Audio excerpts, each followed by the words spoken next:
আসসালামু আলাইকুম। আশা করি সবাই ভালো আছেন। আমি তানজিল আহমেদ নিলয়, রাশিয়ার রস্টভ থেকে বলছি। তো আজকে হচ্ছে আপনাদের সাথে যে বিষয়টা নিয়ে আলোচনা করব সেটা হচ্ছে ফ্লাইটের বিষয়টা নিয়ে। তো আমাকে অনেকে কোশ্চিন করেন যে ভাইয়া, আমি হচ্ছে রাশিয়া থেকে বাংলাদেশ থেকে রাশিয়াতে যাব। তো এই ক্ষেত্রে আমি হচ্ছে কোন ফ্লাইটটা চুজ করব বা কোন ফ্লাইটে আসব এবং কোন ফ্লাইটের হচ্ছে কস্টিংটা কম। তো এটা বলার আগে প্রথমেই বলে রাখি, আমি কিন্তু হচ্ছে কোনো ফ্লাইট আপনাদেরকে যে বলবো যে না এই ফ্লাইটেই আসতে হবে এরকম বিষয়টা না, বা স্পন্সর এরকম কোনো কিছু না। আমি জাস্ট আপনাদেরকে আমার পার্সোনাল অপিনিয়ন গুলো সাজেস্ট করবো, ঠিক আছে? তো এখন হচ্ছে যদি আপনাদেরকে বলি ফ্লাইটের বিষয়ে, তো বাংলাদেশ থেকে যারা হচ্ছে রাশিয়াতে আসে, ম্যাক্সিমাম ম্যাক্সিমাম স্টুডেন্টরা বা অন্য যারা আসে অন্যান্য কাজে, ম্যাক্সিমামরাই আসে হচ্ছে আপনার এয়ার আরাবিয়াতে, এই এয়ারলাইন্সটাতে। এটাতে আসার মেইন কারণ হচ্ছে আপনার এখানে কস্টিংটা কম। বুঝতে পারলেন? এখানে কস্টিংটা কম এই কারণেই হচ্ছে বেশিরভাগ স্টুডেন্ট বা যারা হচ্ছে রাশিয়াতে আসতে যাচ্ছে তারা বেশিরভাগই হচ্ছে এয়ার আরাবিয়াতে আসে। এছাড়াও যে এয়ারলাইন্স গুলো আছে সেগুলোও আপনারা চুজ করতে পারেন।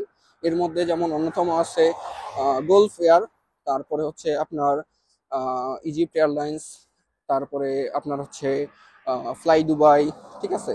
এই এয়ারলাইন্স গুলো আপনার বাংলাদেশ থেকে ফ্লাইট পরিচালনা করে রাশিয়াতে।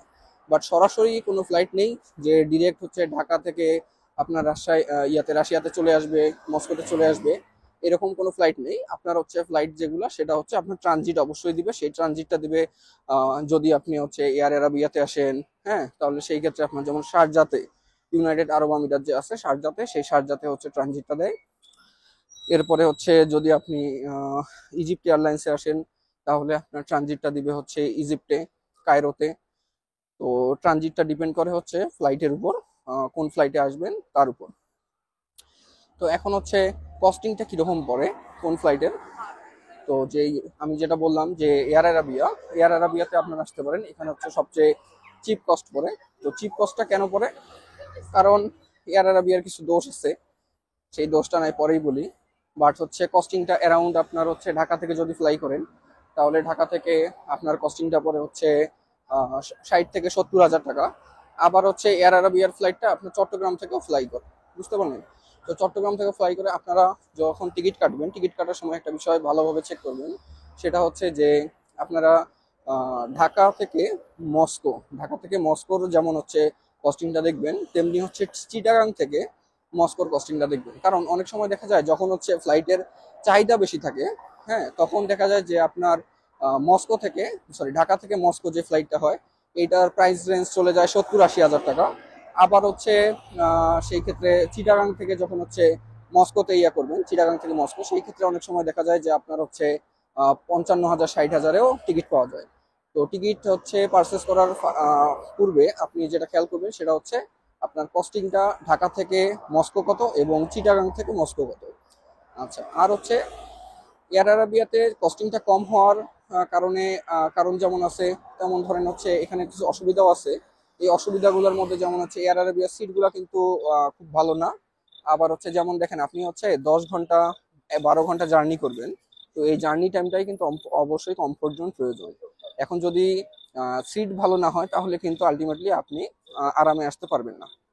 আচ্ছা, আবার হচ্ছে এয়ার আরাবিয়ার যে সিটগুলো আছে এই সিটগুলোর মধ্যে দেখবেন আপনার হচ্ছে সিট, সামনের সিট এবং পিছনের সিটের মধ্যে যে দূরত্ব, এই দূরত্বটা খুবই কম, ঠিক আছে? যার কারণে দেখা যায় যারা একটু তুলনামূলক লম্বা তাদের হচ্ছে হাঁটুটা সামনের সিটের সাথে লাগে। তো এইরকম কিছু সমস্যা আছে যার কারণে হচ্ছে এয়ার আরাবিয়া, আপনি যদি চিপ বাজেট হয় তাহলে এয়ার আরাবিয়াতে আসতে পারেন। আর যদি মনে হয় বাজেট একটু ভালো আছে তাহলে আপনারা গুলফ এয়ার অথবা হচ্ছে আপনার ইয়াতে আসতে পারেন, ইজিপ্ট এয়ারলাইন্স আসতে পারেন।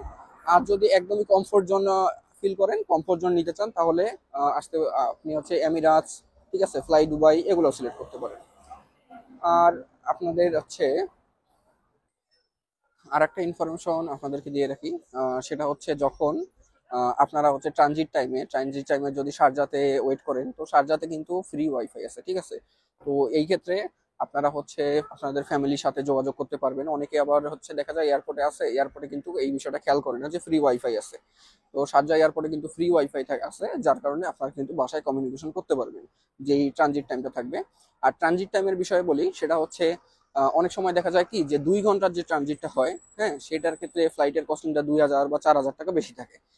বাট অনেক সময় দেখা যায় যে ফ্লাইট কস্টিং এর ক্ষেত্রে দেখবেন যে যেই ট্রানজিটটা হয়তো 18 ঘন্টা 12 ঘন্টা, এর হচ্ছে ফ্লাইট কস্টিং এর ওই 2-4 হাজার টাকা কম। এখন দেখা যায় যারা হচ্ছে এজেন্সির মাধ্যমে অনেক সময় টিকিট কাটায়, এজেন্সি কি করে, আপনার দেখা যায় যে 18 ঘন্টা বা 12 ঘন্টা ট্রানজিটের যে ফ্লাইটটা ওইটা দিয়ে দিছে।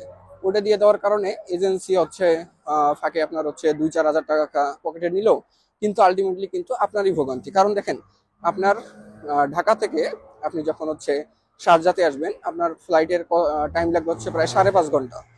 দেন হচ্ছে আপনার শারজাতে ট্রানজিট, অ্যান্ড ট্রানজিটের পরে আপনার হচ্ছে আর শারজা থেকে মস্কো পর্যন্ত আপনার হচ্ছে আরো 5 ঘন্টা বা 5 ঘন্টা 20 মিনিট এরকম লাগে। তো টোটালি দেখতেছেন যে ফ্লাইটেই আপনি বসে থাকবেন হচ্ছে 10-11 ঘন্টা। বাট হচ্ছে যদি এখন ট্রানজিট আবার হচ্ছে 12 ঘন্টা 14 ঘন্টা 18 ঘন্টা এরকম হয়, তাহলে কিন্তু জীবনের অবস্থাই শেষ। তো এই কারণে ট্রানজিটের দিকটাও খেয়াল করবেন টিকিট কাটার সময়। আর একটা গুরুত্বপূর্ণ ইনফরমেশন আপনাদেরকে দেই, তাহলে এটা আপনাদের জন্য হচ্ছে হেল্পফুল হবে। সেটা হচ্ছে যে আপনারা যদি বাংলাদেশ থেকে আসার সময় যদি আপনারা বাংলাদেশের যে কোনো একটা ব্যাংকের ডুয়েল কারেন্সি একটা কার্ড করে নিয়ে আসেন, ভিসা কার্ড বা মাস্টার কার্ড, ঠিক আছে, তাহলে এই কার্ডটাকে ইউজ করে আপনারা হচ্ছে যখন হচ্ছে যেই টাইমটা শারজা এয়ারপোর্টে থাকবেন, ট্রানজিট টাইমটা, এই ট্রানজিট টাইমে ওখানে কিন্তু বিভিন্ন রেস্টুরেন্ট আছে, দোকান ভালো, ঠিক আছে, আছে, যেগুলা থেকে আপনারা খাবার পারচেস করতে পারবেন বা অন্যান্য জিনিস পারচেস করতে পারবেন, ঠিক আছে।